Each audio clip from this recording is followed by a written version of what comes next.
गीता अध्याय 12 श्लोक 12 श्रेयो ही ज्ञानम अभ्यास साज ज्ञान ध्यानम विशिष्यते ध्यानात् कर्मफल त्यागस्तात् गच्छन्ति नंतरम। इस श्लोक में 4 लेवल्स बताए गए हैं जिस पर आपको शांति प्राप्त हो सकती है। शांति प्राप्त करके आप अव्यक्त में फिर से मिल सकते हैं, लिबरेट हो सकते हैं। श्रेयो ही ज्ञानम अभ्यास, अभ्यास अर्थात कर्मकांड, भक्ति भजन से बढ़कर है ज्ञान, और ज्ञान से बढ़कर है ध्यान, और ध्यान से बढ़कर है कर्म त्याग। तो ये 4 लेवल्स हैं जिस पर आप शांति प्राप्त कर सकते हैं और परमानेंट पीस, और पीस प्रिसीड्स ब्लिस, आप आ सकते हैं उस लेवल में। तो इन चारों को समझेंगे। श्रेयो ही ज्ञानम अभ्यास साज ज्ञान अध्यानम विशिष्यते ध्यानात् कर्मफल त्यागस्तात् गच्छन्ति नंतरम। श्रेयो ही ज्ञानम अभ्यास, ज्ञान से बढ़कर है अभ्यास। अभ्यास है कर्मकांड, आपके स्क्रिप्चर्स को रीड करना, मंत्रों का उच्चारण करना, अपने को जो श्रुति की शक्ति है, सुनने की, बोलने की जो शक्ति है, उससे आप भक्ति भजन करके ईश्वर का आह्वान कर रहे हैं।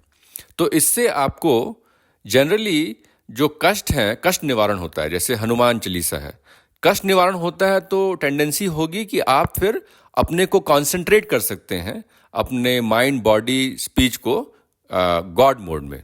इसीलिए आपको अभ्यास करना बहुत ज़रूरी है, चाहे वो आहुति हवन हो गई हो, चाहे वो आपके भक्ति भजन है, या चाहे आपका मंत्र उच्चारण है।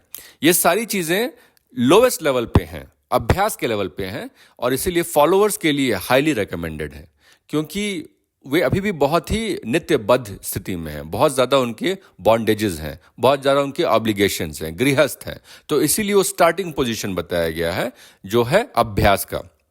जब अथ केन प्रयुक्तोयम पापम चरति पुरुषा निच्छन्न पे वाष्णे बलादेव नियोजित, हे कृष्ण, क्यों मनुष्य बिल्कुल पाप करने के लिए प्रेरित हो जाता है और विवश हो जाता है। तो उसका आंसर था कि अभ्यासेन तु कौन्ते वैराग्यं च गृह्यते। तुम अपने को धीरे धीरे चेंजेस लाने के लिए अभ्यास करो, और जब अभ्यास के मार्ग में आगे बढ़ गए, मन को आपने कंट्रोल कर लिया, तब आप वैराग्य कर लें। यानी पूरा ही अपने को सॉलिट्यूड में रख लें, अपने को विषया जो विषया विनिवर्तन्ते निरस देना रस वजम रसोपस्य परम दृष्टा निवर्ते, विषयों में जो आपकी आसक्ति है वो फिर हट जाएगी, क्योंकि विषय ही नहीं है। तो इसीलिए आपको अभ्यास स्टेप 1 है, जब आप बहुत ही तामसिक मोड में हैं। अच्छा, उसके बाद जब आप अभ्यास करते रहेंगे तो आपको पीस आएगी। पीस से आपको फिर धीरे धीरे ज्ञान आने लगेगा। तो ये ज्ञान जो है वो नॉलेज है। शास्त्रों में, स्क्रिप्चर्स में जो सारे भगवत गीता के जो सारे श्लोक हैं, ये क्या है? ये ज्ञान है। तो ज्ञान जो है वो एक कॉन्सेंट्रेट या डिस्टिलेट है। जो भी आप योग करते हैं, भक्ति योग, निष्काम कर्म योग या ध्यान योग, तीनों में मिलेगा एक ही चीज, ज्ञान। लेकिन वो ज्ञान श्रेयस्कर है अभ्यास से। अच्छा, अब उससे भी ऊपर क्या है? ज्ञान से ऊपर है ध्यान, ध्यान योग। तो जो सन्यासी साधु हैं, जिनमें विरक्ति आ गई है, जिन्होंने अभ्यासेन तु कौन्ते वैराग्यं च गृह्यते, सन्यास में चले गए हैं, वैराग्य ले चुके हैं, वो ध्यान करने के काबिल हो चुके हैं। देखिए, ध्यान आप तभी कर सकते हैं जब आपकी सराउंडिंग्स में पीस हो। अगर सराउंडिंग्स में शांति नहीं है, कलरव चल रहा है, यदा यदा हि धर्मस्य ग्लानिर्भवति भारत अभ्युत्थानम् अधर्मस्य तदात्मानं सृजाम्यहं परित्राणाय साधूनां विनाशाय च दुष्कृता धर्म संस्थाय संभवामि युगे युगे। अगर चारों तरफ कलरव चल रहा है, अधर्म की बहुत ज़्यादा टेंडेंसीज बढ़ गई हैं, तो फिर आप ध्यान कैसे करेंगे? ध्यान के लिए जो प्री रिक्विजिट है वो है पीस। तब आप ब्लिस में, to convert peace into bliss you need ध्यान। लेकिन शांति को आप परमानंद में जो परिणित करना है, उसके लिए ध्यान चाहिए। और ये ध्यान का प्री रिक्वायरमेंट है, प्री रिक्विजिट है कि चारों तरफ शांति हो। शांति नहीं होगी तो ध्यान नहीं होगा। इसीलिए सॉलिट्यूड में जाते हैं ताकि शांति मिले, और ज़्यादा आपको इधर उधर की बातों के बारे में सोचना ना पड़े, ज़्यादा आपको जो अटैचमेंट्स हैं वो प्रॉब्लम ना करें, तब आप ध्यान कर सकते हैं। इसीलिए ध्यान तो साधु लोगों की ही धरोहर है। हमारे जैसे लोगों के लिए जो अपने रोज़मर्रा की ज़िंदगी जीते हैं, जॉब पे जाते हैं, घर आके फिर बच्चों का, बीवी का आलिंगन करते हैं, उनके लिए ध्यान थोड़ा डिफिकल्ट है, क्योंकि उसमें अटैचमेंट ऑब्लिगेशन जो है वो आपको रोक रही है। लेकिन अगर आप पीस की बात करें तो ध्यान ही पीस को ब्लिस में बदलता है। इसलिए उसकी आनंद हमें कम ही हो पाती है, क्योंकि हमारे को सकाम कर्म की जो फ्रूट्स हैं उसकी अनुभूति ज़्यादा होती है, निष्काम कर्म की तो हमें होती नहीं है। तो अंततः जो ध्यान से भी ऊपर है वो है त्याग, संन्यास नहीं, त्याग। ध्यान और संन्यास बहुत मिलती जुलती कॉन्सेप्ट्स हैं, पर त्याग जो है ना वो असली योगी है। जो योगी की बात आप कर लें कि 3 तरह के योगी होते हैं, भक्ति योग, कर्म योग और ध्यान योगी। तो कर्म योगी में जो निष्काम कर्म योगी है ना, जिसको त्यागी बोलते हो, वो बहुत ही श्रेयस्कर है, वो सन्यासी से भी ऊपर है। ध्यान तो सन्यासी करता है, लेकिन कर्म, निष्काम कर्म त्यागी करता है। त्यागी कौन है? त्यागी वो इंसान है जो अपने पर्पस में इतना स्टीव्ड है कि उसको केवल अपना गोल दिखता है, उसको उसका प्रोसेस में बिल्कुल ही वो स्टीव्ड है, ना कि उसके आउटकम में। उसको गोल दिखता है, उसको आउटकम तक पहुंचना है, लेकिन उसको अपने प्रोसेस में इतना ज़्यादा फ्लो स्टेट में है कि उसको बाकी कुछ नहीं दिखता है। उसको उससे बेनिफिट्स क्या होंगे आउटकम पर ऑब्टेन करने के बाद, वो चीज़ नहीं सूझती है। तो वो त्यागी है। जीसस क्राइस्ट को देख लो, जो अपने को सूली पे चढ़ा दे और दूसरों के जो कष्ट हैं उसको निवारण के लिए अपने को जान दे दे और फिर रिसरेक्शन हो जाए, वो आपका रियल त्यागी है। उसी प्रकार से महात्मा गांधी महात्मा क्यों है? क्योंकि उन्होंने बहुत त्याग किया, अहिंसा का मार्ग पे चले। तो इसीलिए कोई भी व्यक्तित्व जो अपने को बिल्कुल ही किसी पर्पस में झोंक दे और उसके प्रोसेस में इतना ज़्यादा वो तल्लीन है, अनुरक्त है, कि उसे कोई फर्क नहीं पड़ता है कि आजू बाजू क्या चल रहा है, वो जो हाइटेंड लेवल ऑफ डेडिकेशन और फोकस है, वो त्याग है। तो इसीलिए त्यागी जो है सबसे ऊपर है। त्यागी जो है वो शांति में घुसता है, और शांति से ही ध्यान करने वाला पुरुष आपको परमानंद में चला जाता है, समाधि की अवस्था में चला जाता है। तो देख रहे हैं आप कैसे ध्यान और त्याग कितने इंटरकनेक्टेड हैं। आरु रुक्तोर मुनेश योगम कर्म कर्मुच्यते योगारूढ़ से तस्या क्षमा कर्मुच्यते। जो नया नया योग के रास्ते में आया है उसको कर्म कराओ, अभ्यास कराओ। जो उसमें परिपक्व हो चुका है उसको ध्यान कराओ। अच्छा, जब ज़्यादा धर्म की हानि हो गई है, चारों तरफ ज़्यादा कलरव चल रहा है, अशांति मची पड़ी है, बहुत ज़्यादा तामसिक टेंडेंसीज बढ़ गई हैं, तो फिर आ जाओ वापस त्याग में। तो फिर साधु को बना दो परशुराम, कर दो सारा जो भी चल रहा है, पाप कर्म चल रहे हैं, जो भी आपका अहंकार बढ़ गया है उसका विनाश करा दो। तो इसीलिए ध्यान और त्याग जो हाईएस्ट 2 पेडेस्टल्स हैं, वो उनमें अगर आप कंपैरिजन डायरेक्ट करना है तो त्याग ऊपर है ध्यान से। लेकिन ध्यान और त्याग दोनों ही बहुत ही इंटरकनेक्टेड और हाई लेवल के अचीवमेंट्स हैं इन टर्म्स ऑफ कि आपको पीस दिलाएगा। तो अब बात करें अभ्यास की फिर से। जो सबसे नीचे का लेवल है उसको आप कर्म कांड बोल लें, स्क्रिप्चर्स बोल लें, आपने सत्यनारायण पूजा कराई घर में, आपने 108 बार मंत्र जाप किया, ये सभी जो है ना अभ्यास हैं। जो आप एक मंत्र वाला बीड लेके आप जप करते हैं, जो आप धारणा करते हैं ना, जो अष्टांग लिम में आपने बताया कि यम नियम योग प्राणायाम प्रत्याहार धारणा ध्यान समाधि, तो धारणा जो करते हो ना वो अभ्यास है। वो ही आपका स्टार्टिंग पॉइंट है। जब भी आपको थोड़ा डिस्करेजमेंट हो जाता है, आप योगिक पाथ से, स्पिरिचुअल पाथ से थोड़ा अलग चले जाते हैं, तो आपको जो खींच के वापस लाएगा ना वो ध्यान है, वो अभ्यास है। क्योंकि ध्यान में तो मन लगेगा नहीं, इतना ज़्यादा आपका माइंड अभी एजिटेटेड हो चुका है कि आप एक जगह बैठ के आंख बंद करके ध्यान नहीं कर सकते हैं। ना आपका एनवायरनमेंट आपको अलाउ कर रहा है, ना आपका माइंड आपको अलाउ कर रहा है, क्योंकि माइंड तो मोस्ट ऑफ द टाइम आपके अगेंस्ट काम कर रहा है। तो इसीलिए जो इंटेलेक्ट है, बुद्धि है, वही आपको हेल्प करेगी और जनरली वो स्लोली ही आपको ग्रेजुअली अपलिफ्ट कराएगी। इसीलिए सत्व की जो शक्ति है वो धीरे धीरे इंक्रीमेंट होती है, जैसे इन्वेस्टमेंट होता है, कंपाउंडिंग ओवर टाइम होता है ना, वैसे ही तुम्हारे अभ्यास जो है वो कंपाउंड कर जाएंगे ओवर टाइम। तो फिर तुम अभ्यास से ग्रेजुएट कर जाओगे, तुमको ज्ञान आ जाएगा। जब तुम ज्ञान से ग्रेजुएट कर जाओगे तो तुम ध्यान आ जाएगा। अच्छा, जब ध्यान में चले जाते हो, जो सारे योग की किताबों की संरचना हुई है, अथर्व योग, आपके संहिता, पुराण, सारी जो आपके स्क्रिप्चर्स हैं वो ध्यान में ही तो बनी है। पीसफुल एनवायरनमेंट है, योगी ने आंखें बंद की, जो आपका कॉस्मिक इंटेलिजेंस है उसको आपने डाउनलोड मार दिया।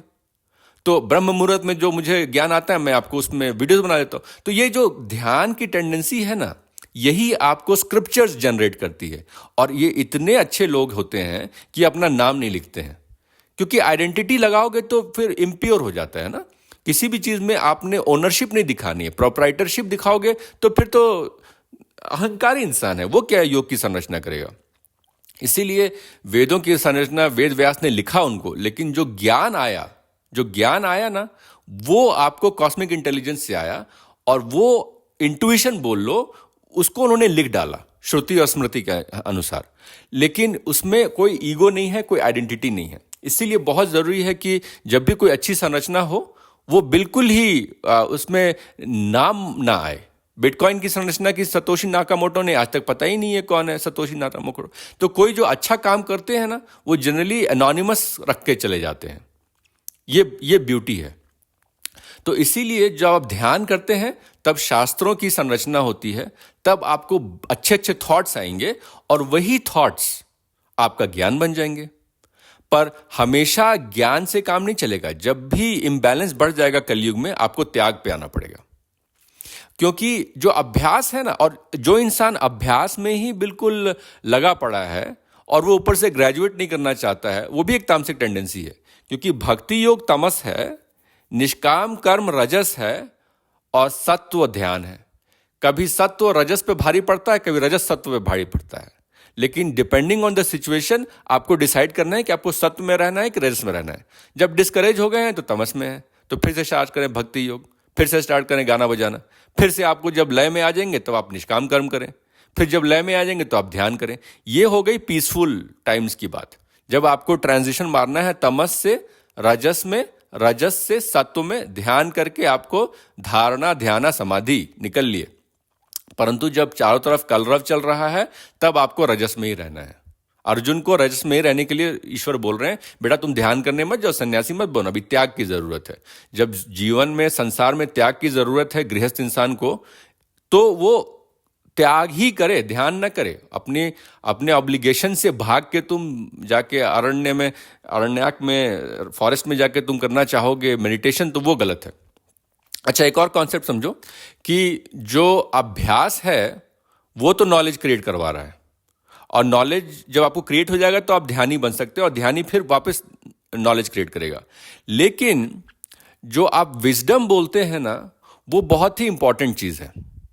जो विजडम है वो एक कॉम्बिनेशन है नॉलेज और इंटेलिजेंस का। अब इसको समझो क्या मतलब है। Knowledge plus intelligence is equal to wisdom. Knowledge तो ये हो गया जो शास्त्रों में लिखा है, जो बड़े बड़े लोगों ने आपको सारे लेक्चर्स दे दिए, डायडैक्टिक्स कर दिया। वो जो कंपाउंडेड चीज़ों को डॉक्यूमेंटेड है श्रुति में, बोलने में, पॉडकास्ट में या स्मृति में, बुक्स में, उसको आपने नॉलेज बोल दिया। अब इंटेलेक्ट है एप्लीकेशन ऑफ दैट नॉलेज। जो बुद्धि बोलते हो, डेलिनिएटिंग इंटेलेक्ट, बुद्धि, वो है कि अभी क्या करना है, अभी कैसे उसको अप्लाई कैसे करना है, उसको इंटरप्रेट कैसे करना है नॉलेज को। वो जो सॉफ्टवेयर है ना, उसको हमने बोला है इंटेलेक्ट।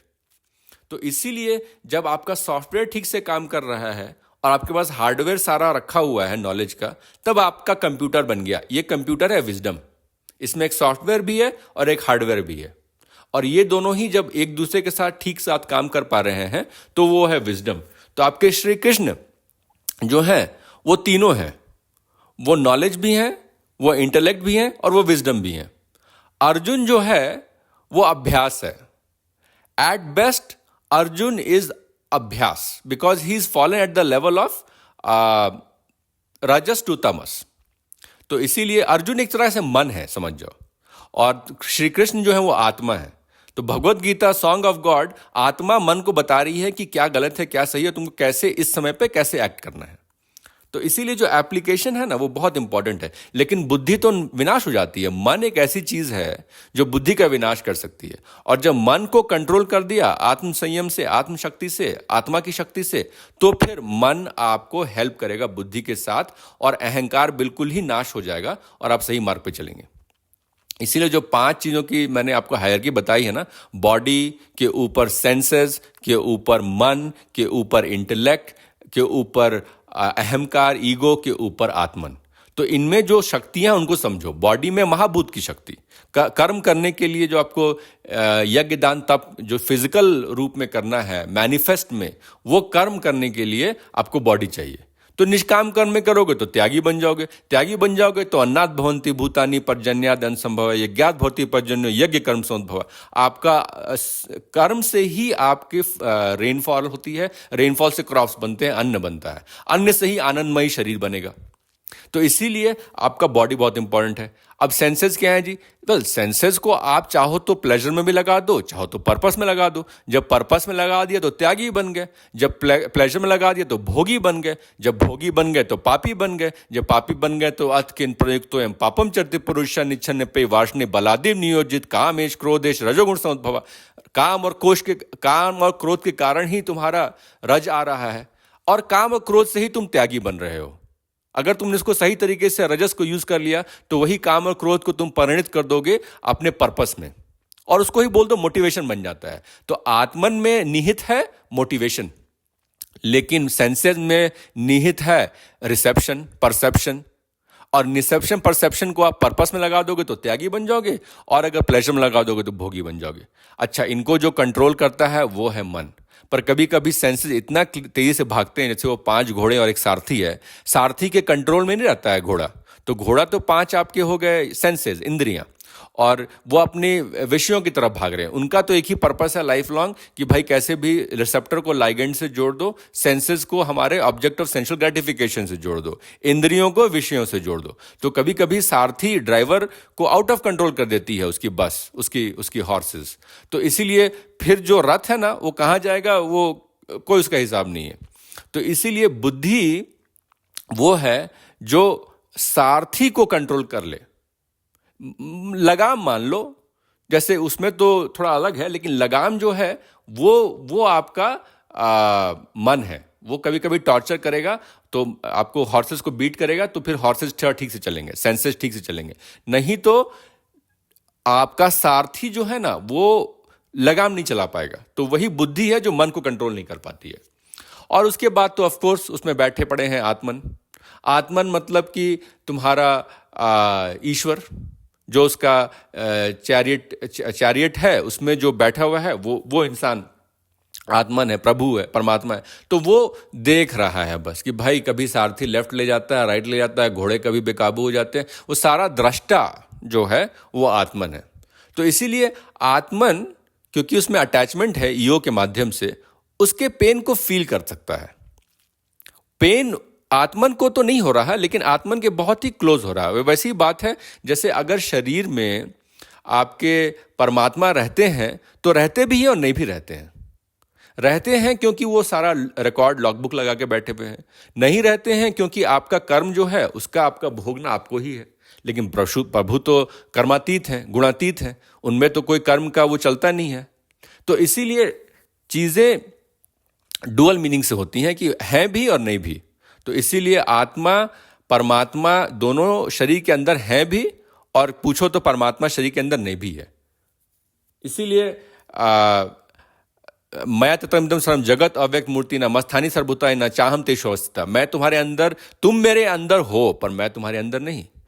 इसीलिए ये ब्यूटी है कि हमें अपने को, आत्मा को परमात्मा से अलग मानना है, लेकिन कोशिश करना है कि उसमें विलीन होना है। विलीन होना है तो कर्म बंधन काटने हैं। कर्म बंधन काटना है तो उसके 4 मार्ग हैं।